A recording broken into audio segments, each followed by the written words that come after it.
This is a flower, painted 3 feet tall. The woman who painted it became one of the most photographed artists in America, and for the rest of her long life, she said that almost everyone who explained this picture got it wrong. So who taught a whole country to find a body in a flower? Why did her own answer never stick? And why, 50 years on, did the people who came to crown her repeat the very reading she had refused? Black Iris, Georgia O'Keeffe, New York, 1926.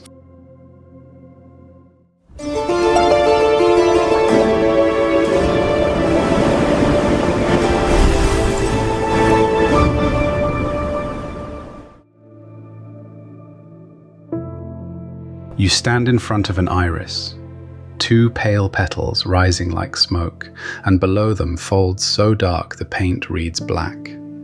It is one flower, magnified far past any garden, and it fills the canvas to the edges. She painted more than 200 like it. The painter grew up on a dairy farm in Wisconsin. She studied in Chicago, then New York, and won a Still Life Prize before she turned 21. Then she walked away. She drew lace for advertisements. She said the smell of turpentine made her sick. She taught school in Texas and painted its enormous skies in watercolor. When she came back to painting, she set the terms. I decided that I wasn't going to spend my life doing what had already been done. By the middle of the 1920s, she was, by most measures, the most celebrated woman painter in the country. Her pictures sold. Her openings drew crowds. And that is the first strange thing about this flower. If it is only a flower, why did 500 people queue to see her work in a single day? New York, January 1923. A show of 100 of her pictures opened at her dealer's gallery, and 500 people came through the door on the first day. She was not a society painter. She held no title, ran no salon.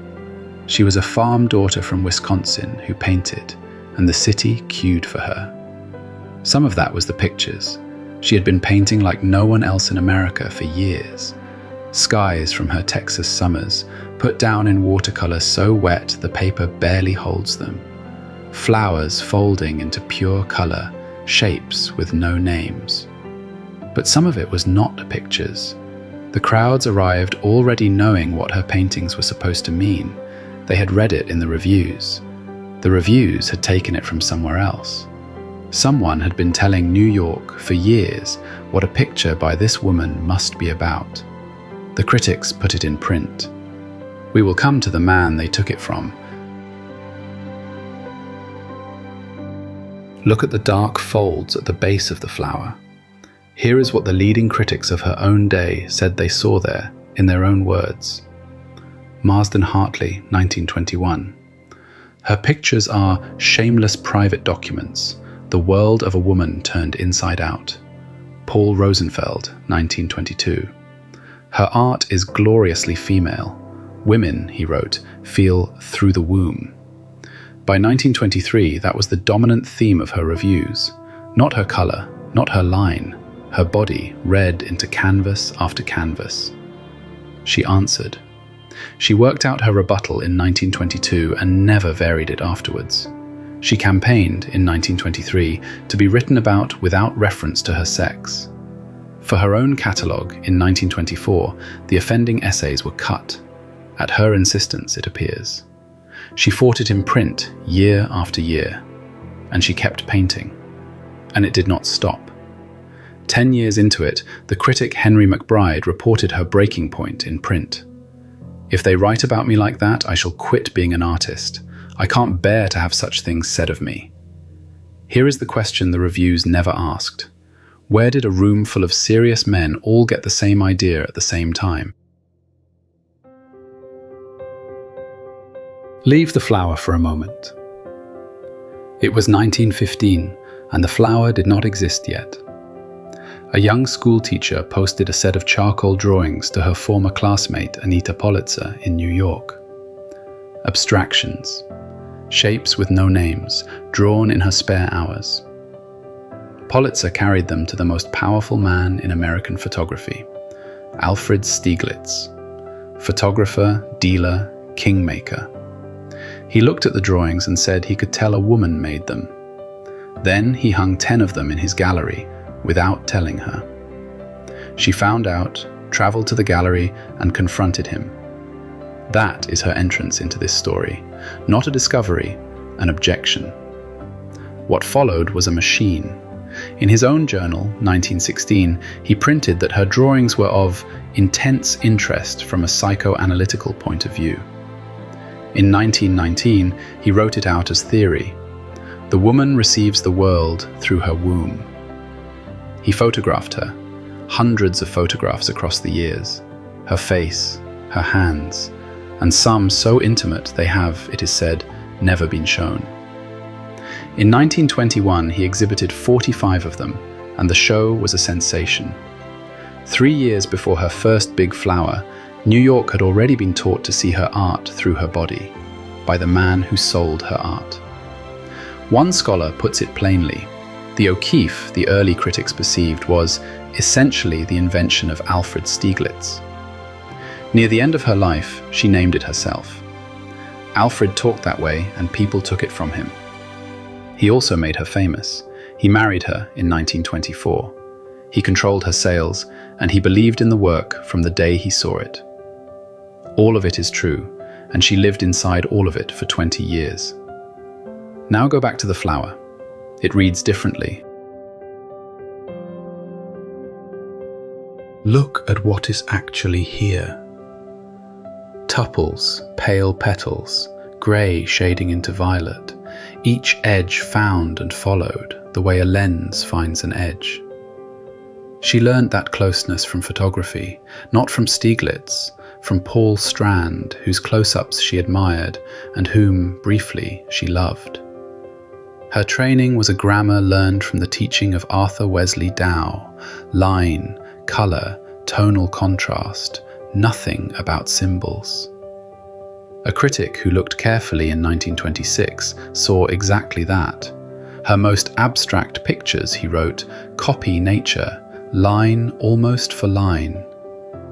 Her own account never changed.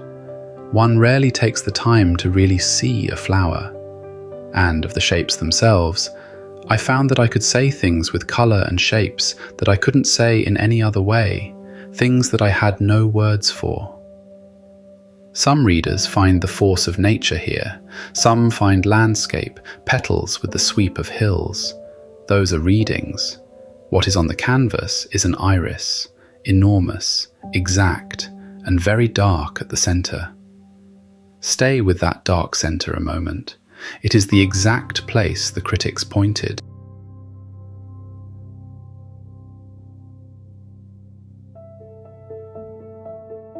Now look at the edges, where the canvas cuts the petals off. That cropping is a decision, and years later she explained it with no mystery in it at all. She had seen a small, beautiful still life and realised that at that size, however beautiful, nobody would stop for it. Here is how she told it at 88. But the flower was beautifully painted, and I thought, now, if I would paint that flower, just that flower, the size it is, nobody would ever look at it. But if I enjoy the flower, and I would paint it, I'm going to paint it big, so they will have to look at it. They looked. Her dealer squinted at the first big flower and asked if she really planned to show it. By her own telling, it sold for $1,200. He was impressed, she said, I can tell you. So the flowers came. Flowers folding into abstraction. Flowers as weather. Flowers pale as paper. Flowers like struck matches. More than 200 of them. And there is a second reason she gave for turning to flowers when she did. She believed this subject could not be misread. It took 3 years. In 1927, a critic read the flowers the old way, in print, and the others followed. The pictures she made to escape the interpretation became its most famous exhibit. She kept the joke she could keep.